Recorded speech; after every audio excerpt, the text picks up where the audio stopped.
Daniel chapter 11. And in the first year of Darius the Mede, I took my stand to support and protect him. Now then, I tell you the truth. 3 more kings will arise in Persia, and then a 4th, who will be far richer than all the others. When he has gained power by his wealth, he will stir up everyone against the kingdom of Greece. Then a mighty king will arise, who will rule with great power and do as he pleases. After he has arisen, his empire will be broken up and parceled out toward the 4 winds of heaven. It will not go to his descendants, nor will it have the power he exercised, because his empire will be uprooted and given to others. The king of the south will become strong, but one of his commanders will become even stronger than he, and will rule his own kingdom with great power. After some years, they will become allies. The daughter of the king of the south will go to the king of the north to make an alliance, but she will not retain her power, and he and his power will not last. In those days she will be betrayed, together with a royal escort and her father and the one who supported her. One from her family line will arise to take her place. He will attack the forces of the king of the north and enter his fortress. He will fight against them and be victorious. He will also seize their gods, their metal images, and their valuable articles of silver and gold, and carry them off to Egypt.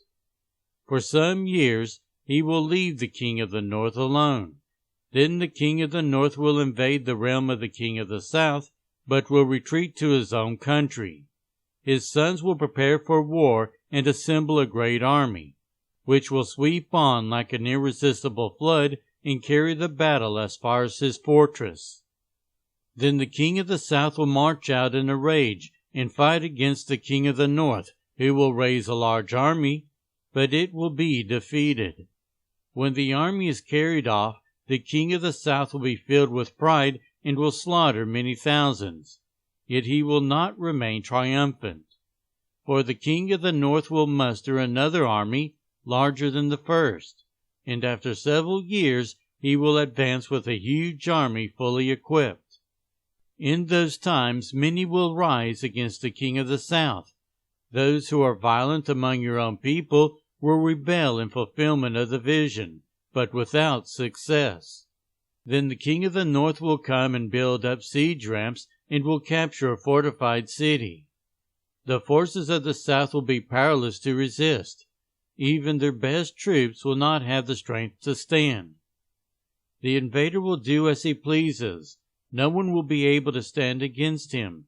He will establish himself in the beautiful land and will have the power to destroy it. He will determine to come with the might of his entire kingdom and will make an alliance with the king of the south, and he will give him a daughter in marriage in order to overthrow the kingdom, but his plans will not succeed or help him. Then he will turn his attention to the coastlands and will take many of them, but a commander will put an end to his insolence and will turn his insolence back on him.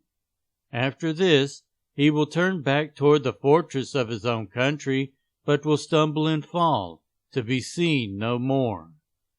His successor will send out a tax collector to maintain the royal splendor. In a few years, however, he will be destroyed, yet not in anger or in battle. He will be succeeded by a contemptible person who has not been given the honor of royalty. He will invade the kingdom when his people feel secure, and he will seize it through intrigue. Then an overwhelming army will be swept away before him. Both it and a prince of the covenant will be destroyed. After coming to an agreement with him, he will act deceitfully, and with only a few people he will rise to power. When the richest provinces feel secure, he will invade them, and will achieve what neither his fathers nor his forefathers did.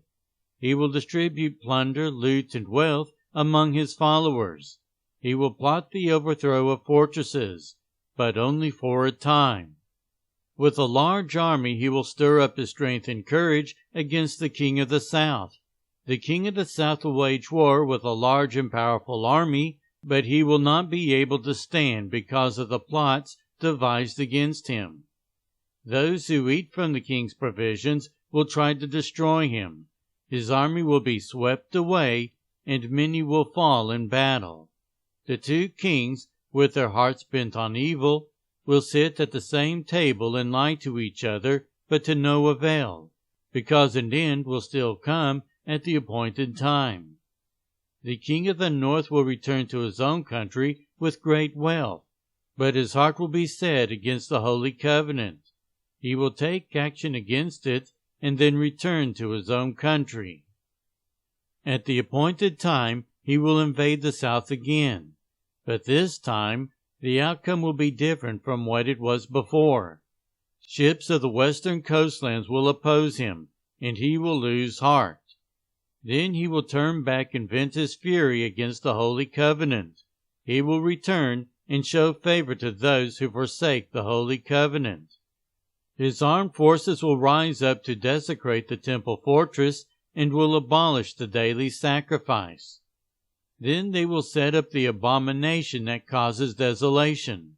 With flattery he will corrupt those who have violated the covenant, but the people who know their God will firmly resist him.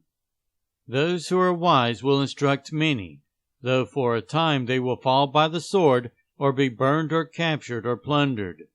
When they fall, they will receive a little help, and many who are not sincere will join them.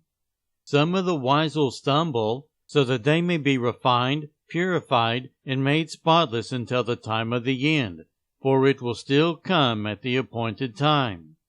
The king will do as he pleases. He will exalt and magnify himself above every god, and will say unheard of things against the God of gods. He will be successful until the time of wrath is completed, for what has been determined must take place. He will show no regard for the gods of his ancestors or for the one desired by women, nor will he regard any god, but he will exalt himself above them all. Instead of them, he will honor a god of fortresses. A god unknown to his ancestors he will honor with gold and silver, with precious stones and costly gifts.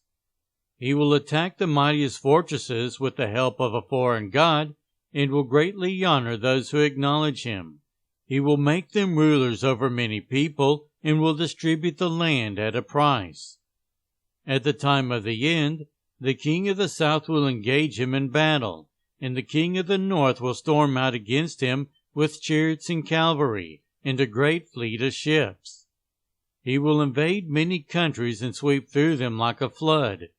He will also invade the beautiful land.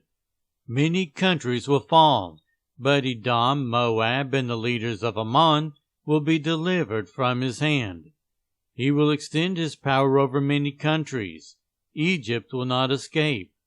He will gain control of the treasuries of gold and silver and all the riches of Egypt, with the Libyans and Cushites in submission. But reports from the east and the north will alarm him, and he will set out in a great rage to destroy and annihilate many. He will pitch his royal tents between the seas at the beautiful holy mountain. Yet he will come to his end, and no one will help him.